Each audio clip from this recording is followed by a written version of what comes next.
Hello, and welcome to our webinar discussion, Zero Trust, What is Real in the Myth? My name is James Briscoe, and I'm the Secretary General of the Cybersecurity Advisors Network, or CyAN for short, and I will be the moderator today. CyAN is an international trust network of cybersecurity experts, and it is facilitating this discussion. To begin, I'd like to introduce our expert panel and provide a brief outline of their thoughts on Zero Trust. Firstly, I would like to introduce Boris Taratine. Boris is the communications advisor to CyAN and a passionate visionary and influential ambassador of cyber defense. Often being at odds with the conventional wisdom, he actively promotes industry collaboration to take proactive actions for improvements and collective defense. He was the first who identified and demonstrated that the root zero trust principle, never trust, always verify, is an unattainable requirement in principle. Next, we have Michael McDonald. Michael is a globally seasoned professional with 30+ years experience in delivering successful, concrete outcomes for companies ranging from Silicon Valley startups through to multinationals in industries as diverse as telecommunications, finance, defense, healthcare, FMGC, media, and retail. Michael is a globally renowned expert in the design and implementation of state-of-the-art data-driven solutions in the public and private cloud, which leverage leading-edge AI technologies, whilst also satisfying the stringent cyber and data security and compliance demands on today's businesses. Next, we have Thierry Leblond. Thierry is a member of the board of Eurodefense France, General Engineer of the Armament, President and co-founder of SEAL, and editor of the data cybersecurity software Parsec, which is certified by the French National Agency for Information Systems Security, or better known as ANSSI. Parsec is a crypto component embedded locally on the terminal and dedicated to zero trust and anti-ransomware sharing of sensitive data in the cloud. Lastly, we have Lee Robig. Lee is an experienced cybersecurity professional with 16+ years in the technology industry and has held multiple cybersecurity leadership and executive roles prior to consulting. Lee helps Securo's clients with cybersecurity strategy, zero trust, CISO services, mentorship, executive advisory, and security architecture. Lee is Securo's subject matter expert for zero trust and is one of the lead people who developed Securo's unique, strategic, and practical approach to a zero trust strategy and framework. He has worked with numerous clients on zero trust strategies across numerous industries such as health, insurance, construction, manufacturing, and leisure at multiple publicly listed global companies. And with that, I would like to hand over to our expert panel with the opening question going to Boris. Boris, can you explain for us your claim that zero trust is a paradox? Yes, so let's first define what paradox is. Paradox is a natural language statement which plausibly believable but logically inconsistent. So let's take a look at zero trust statement. According to its inventor, John Kinderwag, we have zero trust rooted in the principle of never trust, always verify. As a system engineer, as an architect, you have this principle and you need to build a system and demonstrate that that system you build actually satisfy this root principle. Let's try to do it. Let's take a random system and let's verify, as it is required by system engineering, by system architecture, the requirement has to be complete, consistent, correct, modifiable, ranked, traceable, unambiguous, and verifiable. So let's verify whether our randomly chosen system is in satisfaction of the zero trust principle. So we take a system, we should not trust it. We should somehow verify it. If we take another system to verify that one, we come to the same problem. Then we can go through all the systems in our possession, and when we take the last one, it also should follow the never trust, always verify principle. What it means is there is no more systems left to verify. As an operator or architect or designer of a system, you have two choices. either you declare it's trusted without verification, so you violate the principle, or you don't verify. So therefore, the whole system will be untrusted. So this is how you externally verify that. So we, right now, by contradiction, just demonstrated that you cannot satisfy this principle looking at outside of the design system. Let's see whether you can do it internally. Any system has finite number of elements. You take the one, you should not trust it according to the principle of its inventor. You take another one, but that also not trusted until you come to the last element, however small. And we have exactly the same problem, whether we declare it's trusted, violating the principle, or we don't verify, making all system untrusted. What it means is, by contradiction, which is a very powerful mathematical method used to put men on the moon, we just demonstrated that there is no physical system that we can build that would consistently satisfy zero trust principle. Also, other way around works. Any system we physically build will violate zero trust principle. So, and my curiosity and concern is, how can we call something to be zero trust if it does not satisfy its root principle that we as system engineers, as system architects, should make sure it should satisfy it according to system engineering. So if you work in the system engineering framework, that requirement is unattainable. What to do about it? In my view, we should abandon this requirement as unattainable and then have a set of other requirements that would be consistent, verifiable, rank traceable, and so on, as the system engineering is required. And that would be my premise for today. Back to you, James.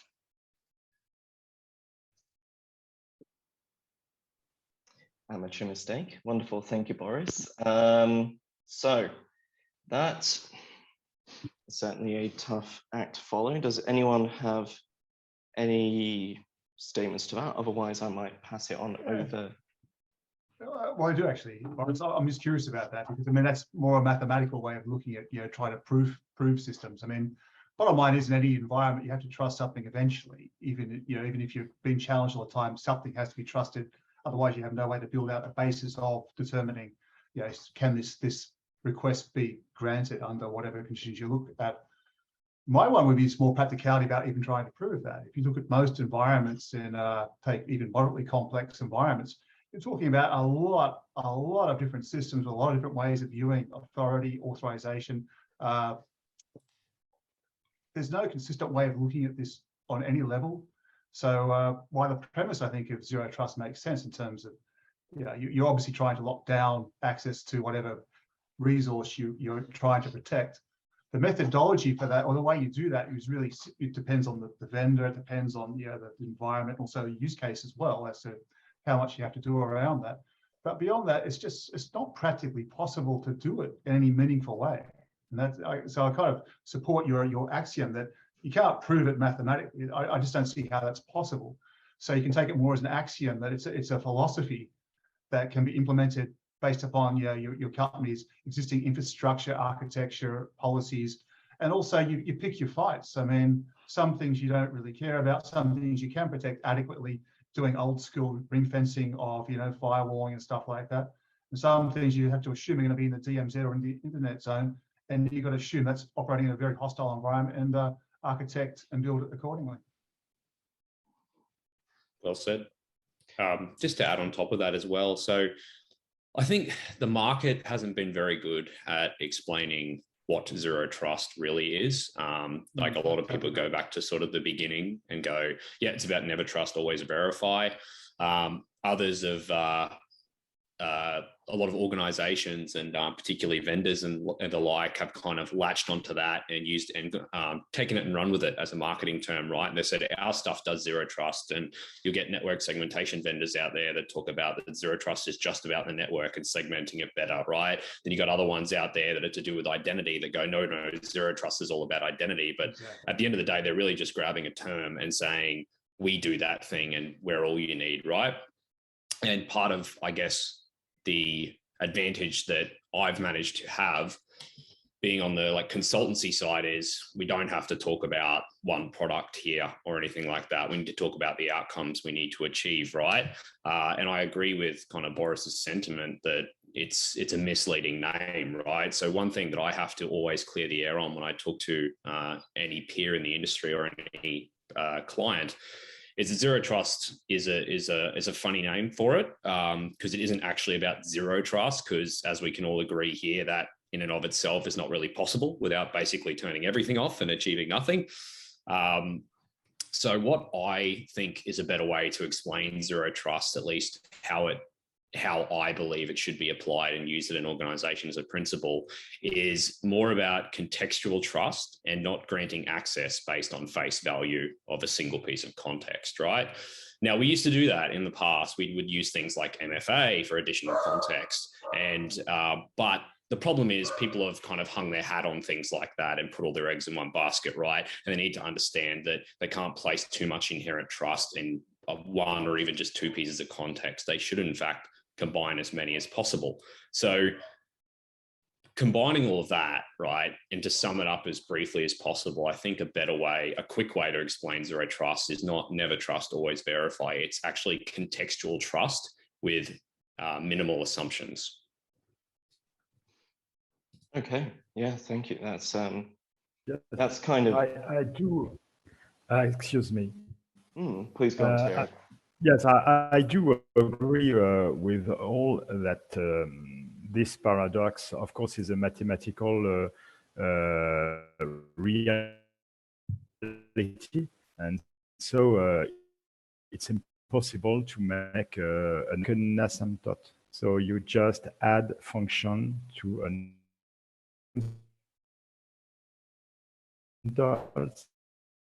embedding one into the other. In fact, you have already a final system that's verified as finally. I would say also that as a ultimate verification, the user you have to make a protocol breach as the user is the final referent for the security. In fact, in our vision, in our proposal, the zero trust architecture, in zero trust architecture, we think the security is supposed to be located as close as possible to the user, and that is responsible for his data and his terminal. We can observe that zero trust seems to be a buzzword, but in fact, it might be a kind of reality, since in the new way of working worldwide, internet has become the professional network, and you have many systems that you can't trust in this internet network, like a cloud, like administrators, like high privilege clouds and cloud providers, and so many things. And our provision is that security must be very to the user. In fact, he's trust anybody to own the key of his own data. So this is what I wanted to add. Yeah. But I think that that's kind of the switch, especially I think in Europe, that's been that real push towards essentially a data-centric way of viewing trust, as opposed to a systems way of viewing it. So we're really getting far more now into the fine-grained control around data and access to the data, and to your point, without removing admin access and super user access to the back ends and things like that as well. Because if you look at the architectural principles of how we built software, it's pretty much 70s and 80s thinking, where we controlled the machines. We bought the machines, they were our machines. And now we're being asked to use pretty much the same philosophy in the public cloud or whatever. And these systems were never built with that use case in mind. So you need to have a much higher level of assuredness, and also you can protect that architecture, but also design-wise as well. Some of these systems just aren't built for it and never will be. So it was very interesting terminology that we have a new reality. And engineering requires that reality need to be consistent. So reality is consistent. The way how we build on it may not be. So do we agree that when we design systems, we should use some kind of principles requirements, and once we build the system, we should, as per the system engineering discipline, demonstrate that what we built is actually what we claimed this to be. So there are 2 points which I noticed here with Zero Trust. First, it's something that is different in anybody's mind. I think Lee very nicely mentioned that, right? And second one, every time when I ask a vendor or a person who believes in Zero Trust, a very simple question: how do we? So first question is never trust, always verify is a principle based on which you build your system? And the answer is yes. And then my second question is, can you describe a method to demonstrate that your system satisfies the root principle you build your system upon? And there is no answer for 3 years. So I will give an example. This is a pen, okay? The requirement for this pen is to be 5 inches or 4 inches. How would I verify it? I'll take a ruler, assuming that ruler is calibrated, and I tell you that it is 5 inches, exactly 5 inches. This explanation took me 10 seconds to describe. I don't need to build a pen. I don't need to have a calibrated ruler. We know what they are. I have design blocks, and when I manufacture what I claim to be 5 inches, and if it is 6, then I say it doesn't satisfy the requirement.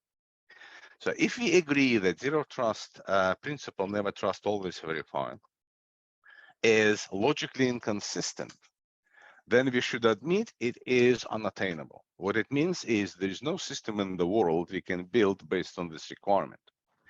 And that, I believe, not I believe, I'm certain, is the reason that no one so far described the method to do it. So now, Henry Altschuler, the guy who invented trees, this is a theory of solving inventive problems, suggested instead of using a term when you try to do something, design something, use the term thing.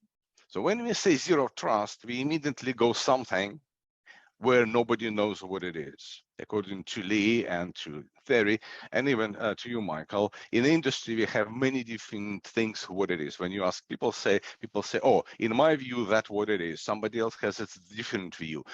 We all have different views, but how we verify what view we actually follow. So when we say it is a thing, we are not stuck to any terminology. So let's build the system. Many years ago, it was NIST 827. It has a bunch of engineering principles. Those principles are very consistent. You cannot put a needle in a hole. What they say, minimize the number of elements to be trusted. We know what it is. We find some element, we build it the way that we declare it's trusted, and then we build trust on it. If you think it's not enough trust, we define something more to do it. Let's say we paint in red color, or we say it has to have a private key in the secure element, which is unretrievable. So now we have HSM, etc., etc. Right? But without this trusted element, you cannot build a security system. We should agree on that. There's no security system can be built without a trusted element. How? Because we build the trust. To build out the exactly. Exactly. Yeah. Another principle was don't implement unnecessary security mechanisms. Why? Because complexity is a weakness. Many people know little. Very few know a lot. Nobody knows everything. If you look at the public cloud deployments at the moment, especially with larger companies building out solutions, it's become a nightmare when it comes down to authorizations. Exactly. Who has access to what? how many thousands of things you have to give access to. It is very, very complex. Exactly. And then we say, according to 27, assume that external systems are insecure. So we build the framework. There are more principles, but we build the framework, and then we build the system. And then we can verify that our system satisfies the predefined set of requirements and principles. And then my question is to you, gentlemen, if you believe a thing exists, which we call zero trust, first of all, we need to describe what it is. So we actually demonstrate what we believe it is, we actually build, all right?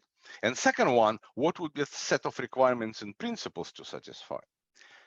And second question is, what is that? A randomly chosen system which declared to be zero trust goes above and beyond three principles plus one, which is need to know, segregation of duties, least privilege, and AAA. So those four principles we were building for 40 years, and we mostly failed. So now, if we do the same, what we already know failed, adding more complexity, I guarantee we will be unsuccessful. But if we do something extra on top of that four, I would like to know what it is. I think it's actually more of changing the argument. I think to your point, we've tried this for decades, and it's opened up. You can pick any company.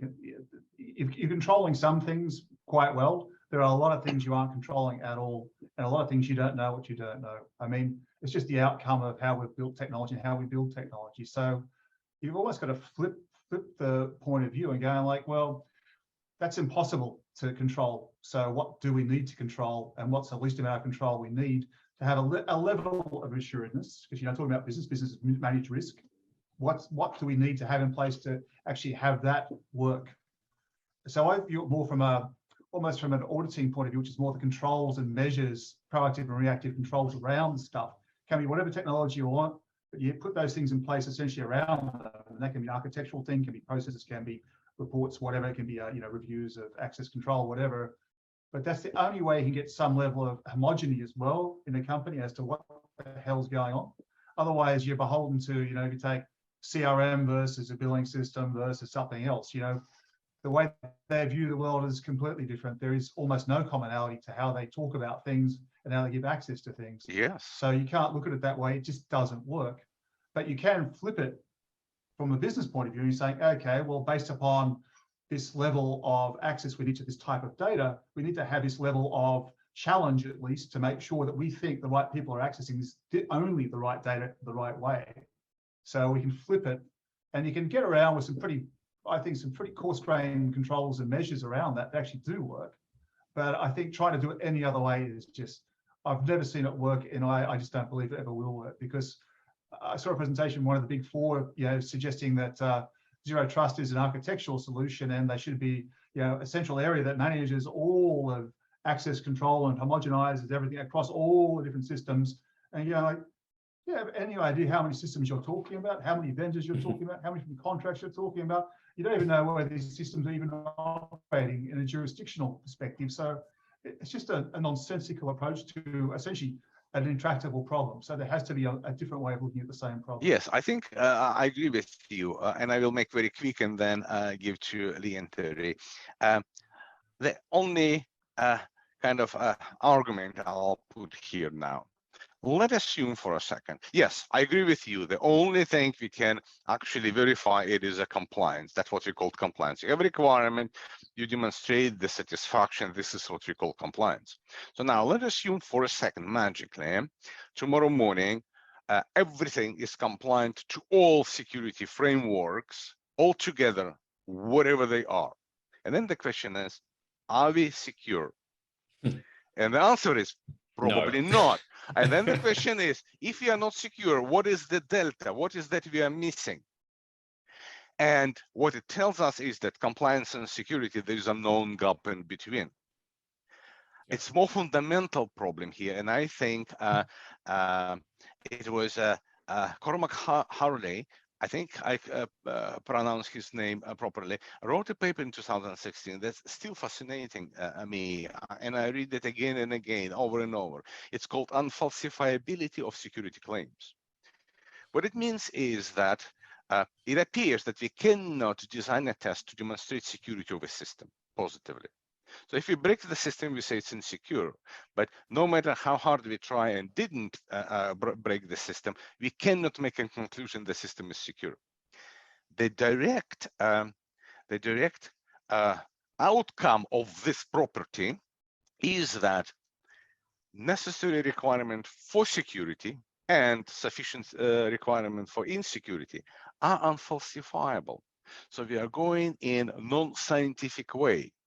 Unfalsifiability necessary requirements is such a fundamental problem that it puts some shadow on compliance, because compliance is a necessary requirement and we cannot falsify them.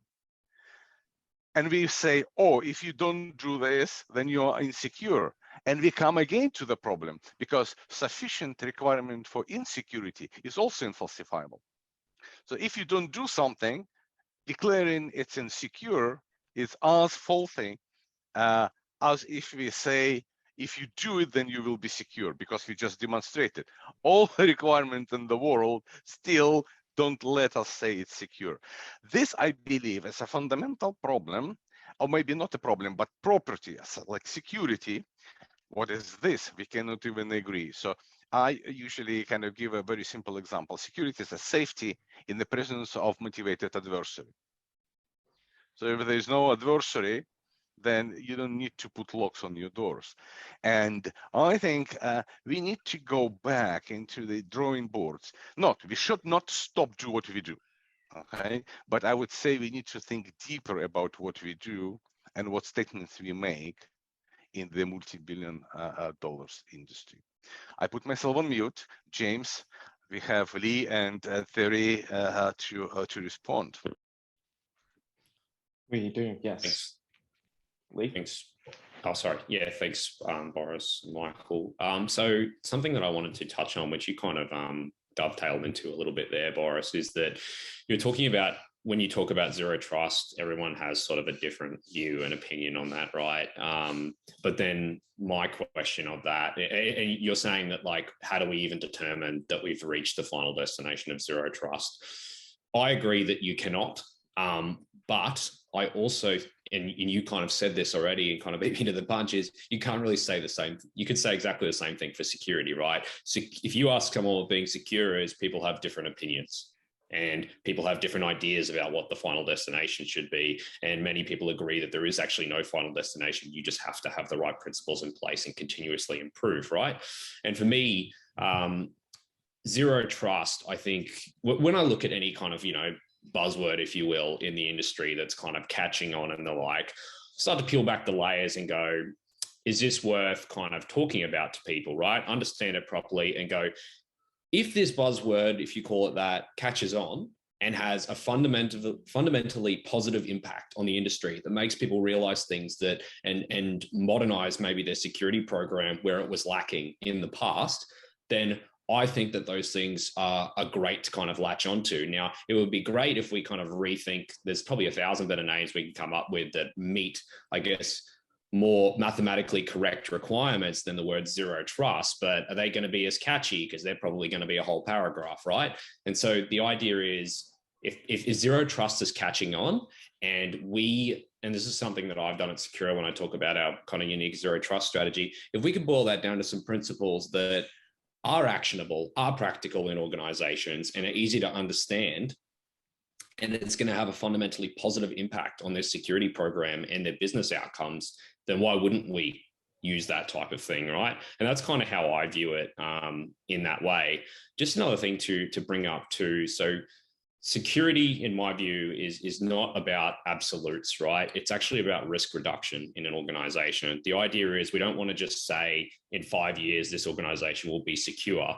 we actually want to say in 5 years, these critical risks in these organizations should be largely mitigated. And I'm sure other risks will come up and we'll find ways to mitigate them too, right? Otherwise, security as an industry would only last for 10 years and then we'd all be made redundant because we've got them to a point where they're secure and we can all go home, right? Whereas it's not that, right? So zero trust, in my view, is the same thing. It's not actually an absolute. It's about risk reduction and it's about understanding the principles in the right areas.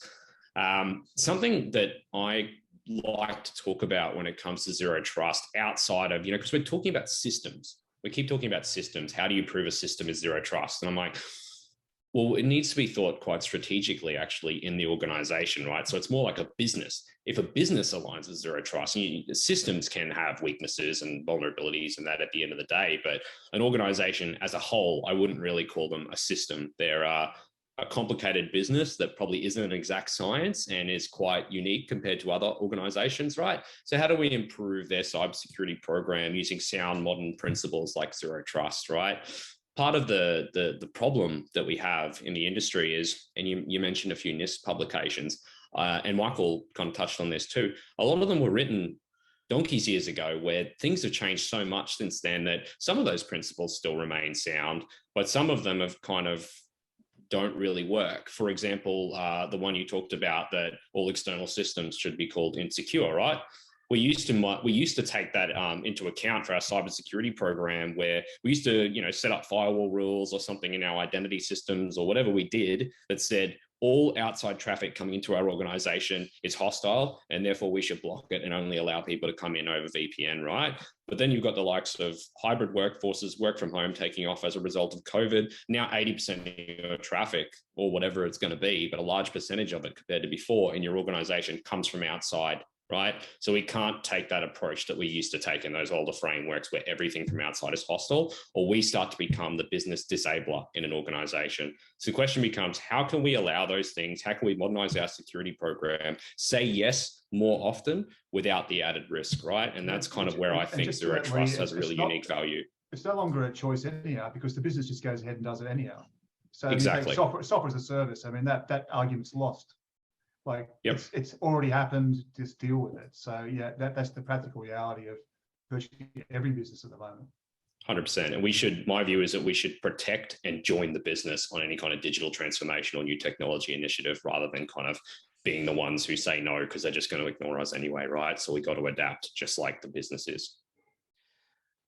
Absolutely. And kind of building on what Lee said, I'd like to ask Thierry because everyone's given different ideas of what they think security is. So I'd just like to ask Thierry what he thinks security is, and what are the contributions and limits of zero trust towards this idea. Okay, James, I have written some question that Boris has raised. The first question that I written is, what is zero trust and what is the principle? Of course, we do not pretend to have the full solution for everything. As Lee said, zero trust is like security. It's a kind of risk reduction. But we have tried to answer by another question, that is, who hold my key? And the answer that we try to raise to this question is, nobody is entitled to hold the keys of my data. I am the only owner of the key of my data. And the main problem in the software today, or in the infrastructure today, is that you always trust somebody that is not you to carry your data. In fact, I will try a comparison. I am pretty old now, and I knew the software and the computer in the 80s. And at that time, when I was working, I was the only person that worked on my computer. And it seems to me that between 2000 and 2020, there has been a kind of changing paradigm that all the data, because we have to share the data, are supposed to be controlled by a central server. It seems to me that a good way, a good principle to take the world of Boris is to come back to the future, some kind, to the situation that we have known in the 80s. That is, I want to be the only person working on my device and nobody else. So this is what we have tried to do with our project, is to make that the key, the only owner of the key is a person, and it seems that he's alone on his computer working. It seems like there is no central server yet, a kind of peer-to-peer exchange through encrypt packet, end-to-end encrypt packet. There was also another question raised by Boris, that is zero trust or risk verify. So I should answer, of course not. It's like security. So as Lee said, it's a kind of risk reduction. And he has raised a third question that is important, is what is the method to demonstrate zero trust? Of course, there is not a unique method, but I want to propose some direction. The first one is when it's from a software editor. It's not a whole answer, but it's a software editor that try to answer this way. The first way is when you open your code and make sure that every people on the earth can read it. It's a good way to ensure that it's a kind of breach of protocol that people, real people, can read the code and detect the problem. You have another way to make this, is what we call the formal proof. That so this answer to Boris, what he said, the formal proof is a way to program that is mathematically able to prove that a function will be always verified. And you can do both things. You can do continuous integration and formal proof to help to improve the code in security way. And the third part, I should say, is to take your code, to take your solution, and to propose it to a national authority. We have in France the Agence Nationale de Sécurité des Systèmes d'Information. And by penetration test and by controlling the code, he can make a kind of visor on the solution that entrust people to use it. So it's not, of course, a whole answer of the problem, but it's three ways of trying to answer to what is the method to demonstrate zero trust. Mm-hmm. So let me start from the back. So Thierry just described the method of demonstration. I agree. So you have a code, you review and you demonstrate it satisfies some principles and requirements. But those principles and requirements are not never trust, always verify. We already formally demonstrated that never trust, always verify is unattainable. So we should cut that conversation. We already agree on that. When we demonstrate that code satisfies something or physical system satisfies something, yes, that is a set of requirements, but that has nothing to do with zero trust principle because that one is unattainable. So let's take a little bit another point about external system.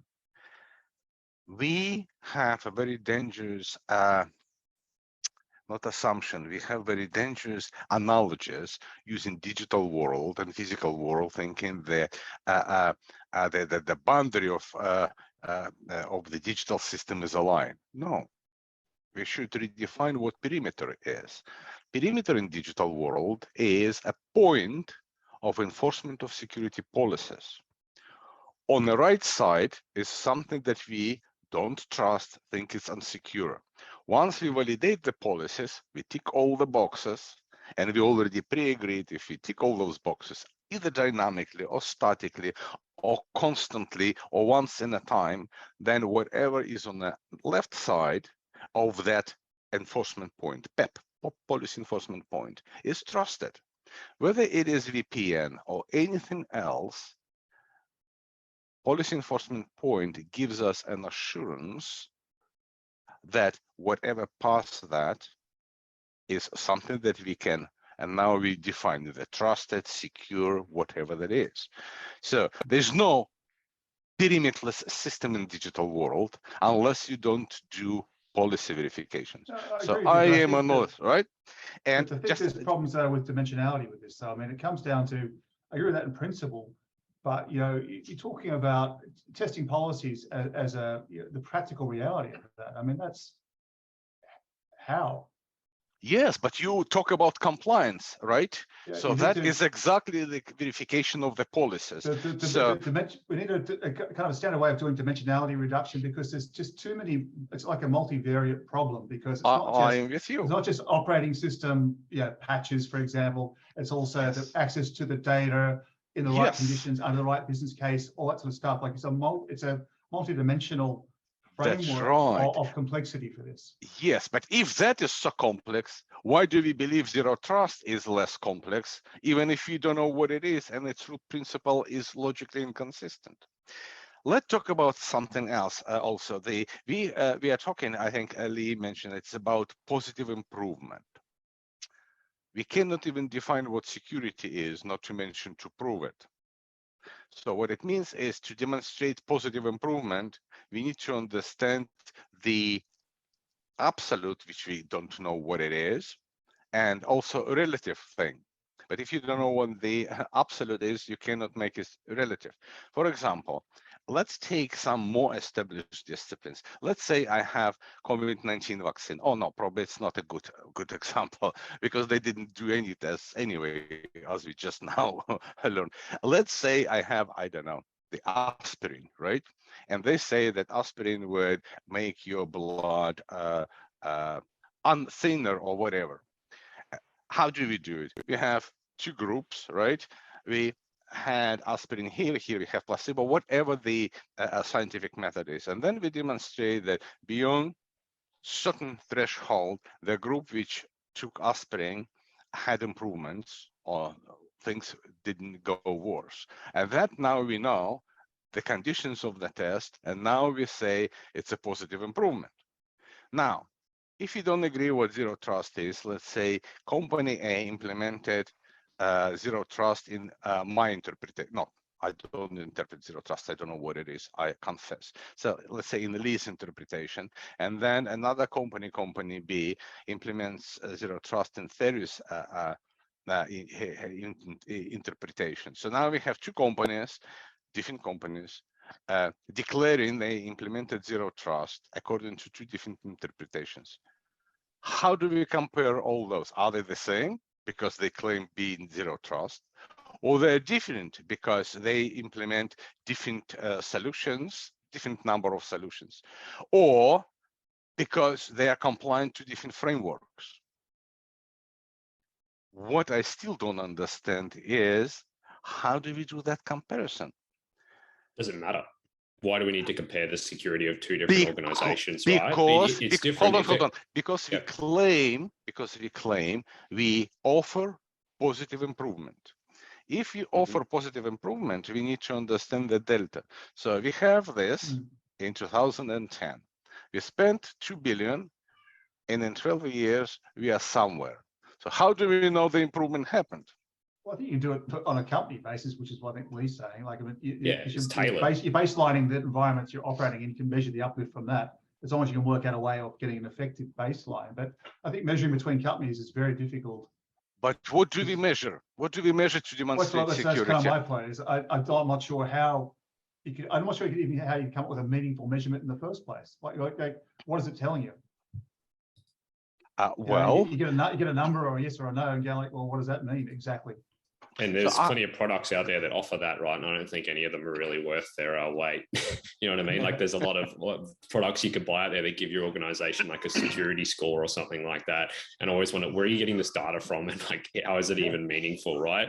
So Yeah, and it comes down to there is so much different variables even between two organizations in the exact same industry, right? There's so many different variables that you would waste so much time on what is effectively a useless task, right? Trying to get a comparison between these two security postures. We have compliance frameworks out there, and that's what they're there for, right? To create a more objective kind of idea about the maturity of an organization, right? But we all agree that compliance doesn't equal security. So there's the problem with it, right? When you take such a black and white approach of you're either this or you're not, and this is how you compare to someone else, you don't get better security outcomes as a result because it's less tailored to your organization and it's more a kind of shoot in the dark type approach.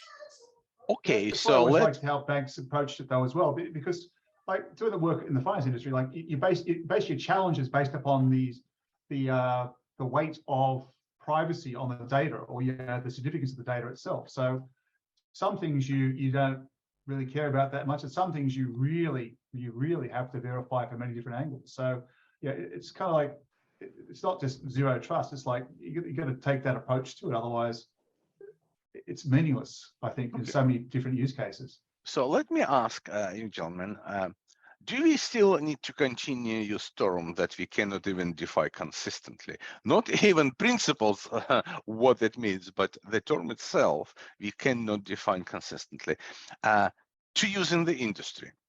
Because I think that definitely begs the question. So we cannot demonstrate security positive. We are confused about the perimeter. Many professionals in our industry would describe what we call zero trust differently, and there is no ways to compare two implementations of zero trust. But if we cannot compare, we still are confident to declare that this would give us an improvement, which I don't know how to really we would measure, and imposing necessary requirements, we cannot falsify them. So we are, in my view, in a fundamentally difficult situation that definitely would require the academic discussion rather than practitioners. But practitioners need to demonstrate that what they do actually first satisfies the requirement they have. Terry highlighted something. So in software, we can do it. Even in a physical world, we can do it by measurements. But when we face something that is inconsistent logically, I think we should not be afraid to say, you know what, that requirement is unattainable. We have to abandon that requirement, because when you try to satisfy something that is unattainable, inevitably you would increase complexity, which is a weakness. I think we agree about that. And also it is waste of resources, waste of time trying to do something that's unattainable in the first place. And this is, I suspect, is exactly the reason that we now say that zero trust is not a destination, it's a journey. So you can wander around without any end point and saying that that is on a path to zero trust, which we don't define or cannot define what it is. Besides, if you look at what journey is, journey required 2 points, start and end. So telling that zero trust is a journey, not a destination, it's a paradox on its own, because every journey should have a destination. And if you don't know what the destination is, it's not a journey. I'm just going to go on. interrupt you there. Sorry, Boris. Yep. I'm just conscious of the time. Yes. I'd like to spend a few minutes with everyone. I think that's quite a nice spot to end there. And I'd like to spend a few minutes with everyone just to discuss lessons learned and possible reconciliation of positions. And then we can move on to some closing remarks. So I might start with Thierry. Yes, I have a difficulty with to say that we have to abandon something that is unattainable, because let me take some example. Justice is unattainable, but it's not a reason why we must abandon it. Liberty also is unattainable, and it's not a reason why we must abandon it. And security, as we say also, is unattainable, but we are work very hard to make things more secure and secure than ever. So I shall say that zero trust is a kind of similar way. A similar thing is that, of course, is unattainable, but we should work. And as for us, we will put some kind of crypto way of reaching it, which is very important. And this is why we have we put so importance to the K of the data and to who hold the data, who hold the K of the data. Okay, something is unattainable, but we must work to be as close as the asymptote. Wonderful, thank you, Thierry.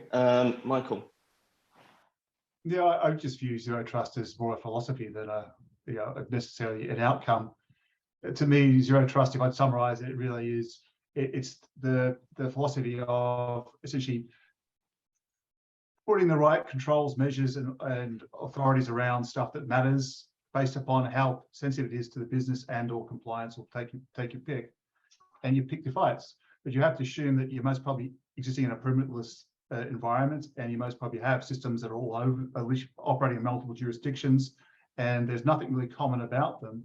But you have to come up with essentially a macro framework around that, which is, if you could say, zero trust, inverted commas, which the philosophy is really about essentially protecting business assets or personal assets on behalf of whoever you're representing. That's how I see it being enacted. Okay, wonderful. Lee. Thanks, everyone. Yeah, so I would say that I guess a key learning is to, and something I agree with, right, and actually don't actually include as a principle of zero trust when I talk about it strategically to organizations. That old adage of never trust, always verify is definitely a bit leading you down the garden path, so to speak, right? Because you have to trust something eventually. But the idea is when you gain multiple layers of context, right? And this could also be called like the likes of defense in depth and those sort of principles, then you can make an informed trust decision, right? And at some point you do have to take a leap of faith that these things are giving you the right information. But the idea behind zero trust is that you're taking into account multiple layers of context so that you can take a much smaller leap of faith than an astronomically large one when you're only trusting one piece of context, right? So I think that's kind of a key take-home point here. And generally, I think people probably need to not get too caught up in, is this something that I can, like, can I achieve zero trust? Is it something that I can actually do? What does that look like long-term and all that sort of thing? And really talk about, like, are there fundamental risks in your environment right now that your security program has basically not adapted to in the modern world, right?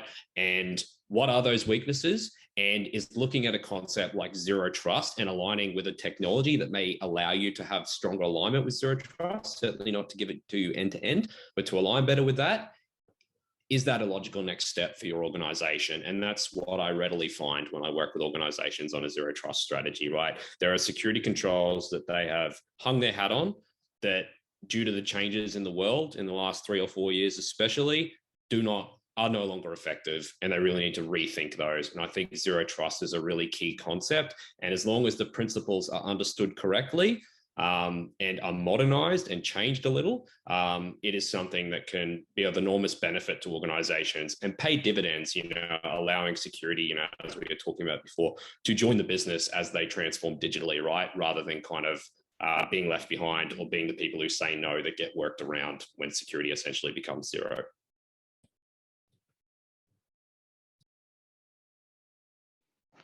Okay, yeah, wonderful, thank you. And then I think we'll hand over to Boris for our last lesson learned.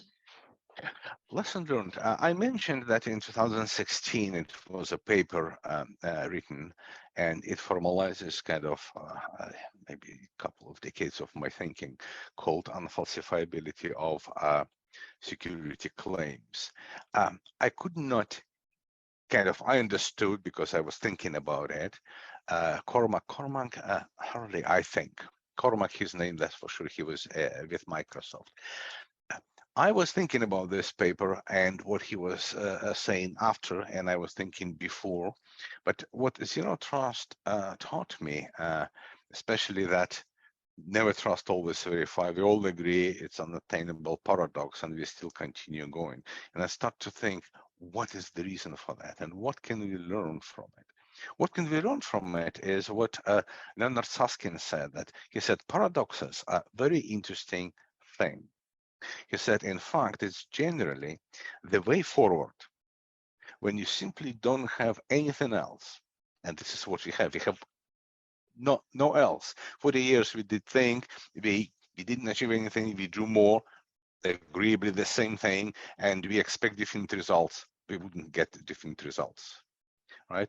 But when, he said, when you have a set of concepts and that set of concepts clash, we have something to learn. So what is that what I learned? I learned that, yes, we shouldn't abandon our path to security.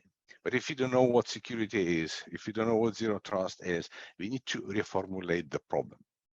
And I suggest reformulating the problem in the following way, because I think that is achievable, attainable thing. Instead of trying to build security of a system, which we cannot probably demonstrate is impossible, we need to